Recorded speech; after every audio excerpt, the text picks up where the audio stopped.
आज होता माझ्या नंदेच्या हळदी. तर सकाळी निघून वगैरे तिथेच गेलेले आणि हळद वगैरे लावून झाली तिला.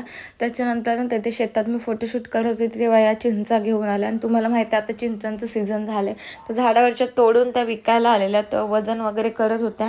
आणि मग मी दुपारी आले घरी, मावशी आलेली. मावशीने मस्तपैकी भरलेली पापलेट बनवलेली आणि मी खूप दिवसांनी भरलेली पापलेट खाते.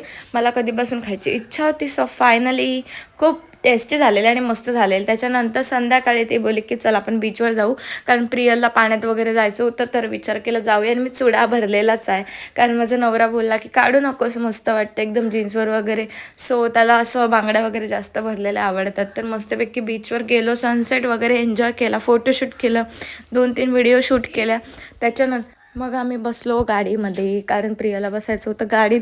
सो आम्ही चौघीजणी बसलेलं दिसते तुम्हाला आणि आमचा एक ड्रायव्हर होता तो वेगळाच. सो आम्ही इथून 5 जण बसलेलो, पण त्याला सांगितलं की गाडी स्लो चालव, कारण पडते वगैरे. सो त्याच्यामुळे आणि मस्त होती, मस्त वाटलं एकदम बसून वगैरे. घरी आले आणि उद्या लग्न आहे, सो मेहंदी वगैरे काढत होती, राणी काढत होती ते माझी मेहंदी. असा गेला माझा आजचा दिवस. भेटूया उद्याच्या ब्लॉगमध्ये. Bye, good night.